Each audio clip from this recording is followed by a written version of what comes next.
Hello comrades, and welcome back to another glorious YouTube video. Today I will be discussing my personal favourite novel, Animal Farm. Written by George Orwell in 1945, this ingenious fable implements a wide variety of literary devices in order to expose the inherent failings of the totalitarian doctrine, and how even the most utopic ideals can be easily corrupted in man's persistent pursuit of total power. So without further ado, let us jump straight into this revolutionary novel that changed the course of history forever. Throughout this novel, George Orwell employs a cyclical structure in combination with several persuading and controlling questions as a means of exposing how, through political propaganda and ideological indoctrination, an uneducated majority is fundamentally unable to defend their fragile beliefs against an educated ruling class. At the beginning of this political fable, the animals' lives are miserable, laborious, and short. However, one individual plans to change this, Old Major. Inspired by a strange dream, Old Major gives a rousing speech questioning the nature of this life of theirs and why they continue in this miserable condition where each animal is forced to work to the last atom of their strength under the cruel whips and tyranny of human beings, while simultaneously proposing a utopic state in which all animals are equal,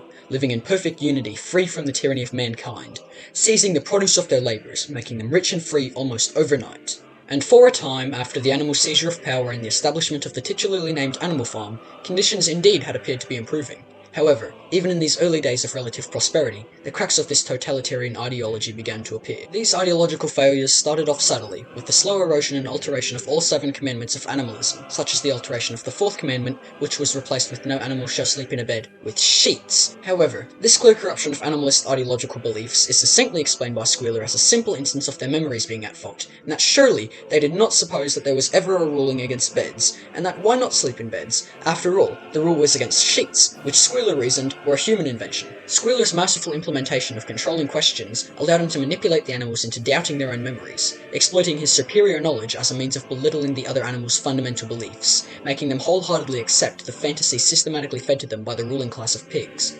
Furthermore, throughout this cunning speech, Squealer utilizes fear-mongering tactics, rhetorical questions, and repetitive language as a means of reinforcing the animals' cognitive dissonance, questioning how surely no one would rob them of their repose, making them too tired to carry out their duties, which would inevitably result in the return of Mr. Jones, the ideological boogeyman of Animal Farm, who surely none of them would wish to see return. Eventually, as years passed, every single fundamental ideal and commandment of the revolution was dissolved and replaced with the maxim, all animals are equal, but some are more equal than others, which is a staunch juxtaposition to the original utopic vision of Animal Farm Old Major had in mind when he first described his idealistic fantasy of a quick, sure state, where all animals are created equal.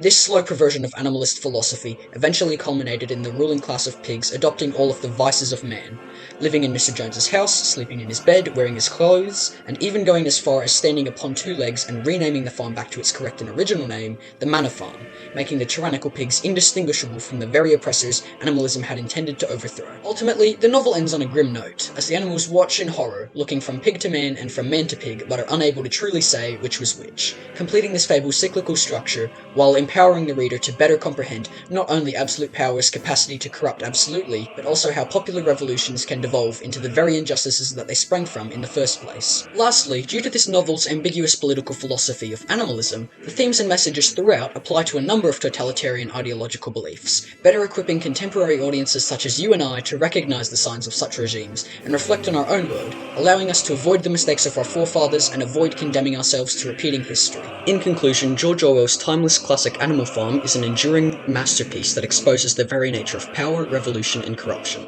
Overall, I would have to rate this novel 9 out of 10 stars for its ingenious use of literary devices and linguistic tools, which cements this political allegory's place as one of history's greatest and most influential works of literature ever to be composed. Now, if you haven't already, make sure to smash that subscribe button and let me know in the comments what book I should review next. Thank you all for watching, and until next time, comrades, goodbye and do svidaniya.